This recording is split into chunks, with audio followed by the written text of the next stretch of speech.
As the New Zealand fleet leaves dock each race morning, it carries with it cover for almost every eventuality.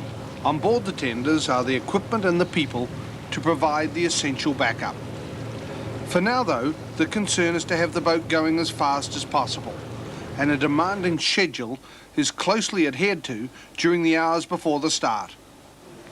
Some of the crew travel out onto gauge roads aboard the tender, and the first job is to transfer them back aboard the yacht.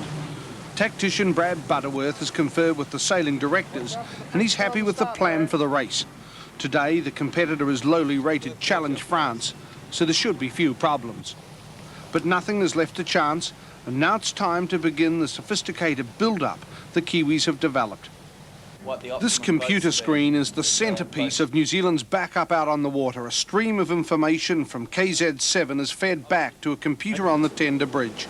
Basic information like the boat speed, its compass direction, the wind and speed direction, plus amazing detail like the strain on the rigging and a navigation system that's exact to within a metre.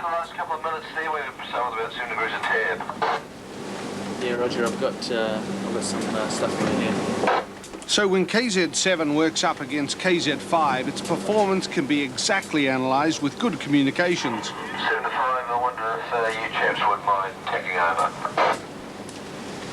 Our pleasure, old chap. The system was developed with the two original identical boats, KZ5 and KZ3. And now New Zealand know when they've got it right, there's too much at stake to rely on intuition.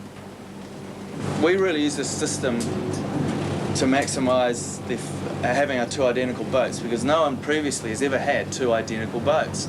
And like to most people that mightn't seem much, but because there's such a huge amount of variables when we're actually analysing the performance of, say, two head sails, that we could eliminate virtually all of them by having two identical hulls, two identical keels, we had identical masts, and we'd have identical mainsails, and so we just try and keep down to the one variable of a different head sail.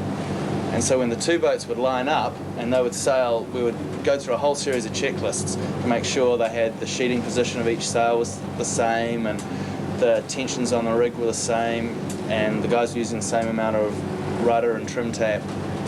And we'd then know that if one boat gained, then that was due to the head sail. 2.5 hours now to the start. What is going to happen on the input that comes to you?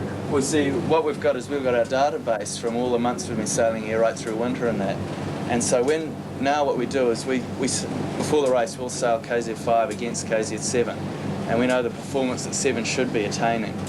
And one of the big deals with sailing out here is knowing which sail to put on for which condition.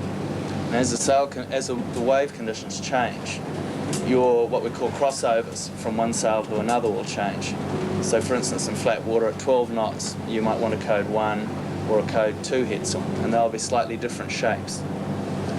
And but that will vary from day to day slightly what that crossover will be. So for instance, today there's quite a lot of swell, and you might want a slightly more powerful head sail, you think. So what we'll do is we'll sail 7 upwind against 5 and keep 5 as a base, a constant base. So keep them sailing steadily the whole day, so we can compare 7's performance against 5 and also 7 against herself. So we'll put a code 1 on 7 first and get the results from that, then we'll put a code 2 head sail on and get the results of that, and then give the information back to the guys, so they've got a base to work on for this actual particular day. And so we've got the information we get today compared to all our months sailing we can give to the guys. The whole key to it is how using like the appropriate technology, and it's got to be conveyed to the guys on the boat, because I mean, they're the guys who are racing in the final end, and so you've got to be able to convey in something that's practical terms that they can use on the race day. And with all the sources, there's a vast amount of information to collate and pass on to KZ7's crew. Okay, I'll speak to you about half an hour. Yeah, okay, about 1. So, Richard, can we be a fly on the wall? Who was that?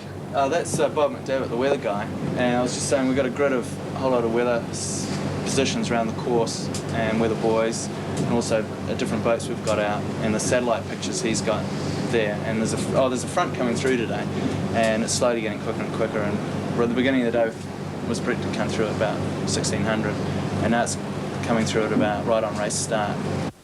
It's close to start time, the testing's all done, and the sails selected have to be ferried from the tender to the yacht.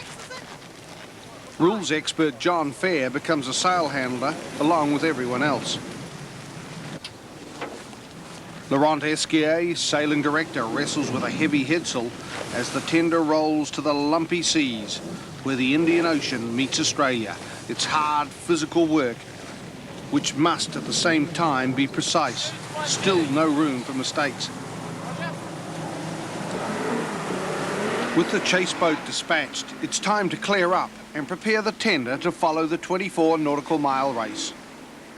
Anybody would think being sail duty officer of the day would be a glamorous job out here, seeing all the yacht racing. Yeah, well, you'd think so. That's what we try and tell everybody, you know, but when it gets down to it, it's on your bum. We're always sort of on our knees or on our backside, and it's the same out here. I don't know, you know. You've got to work hard though, Joy, haven't you? Yeah, well, they told me, you know, go out in the launch, be duty, sail maker, have a good time. All you got to do is make sure this sail goes here and that there, and that's it. There's a little bit more to it than that, especially when it's wet.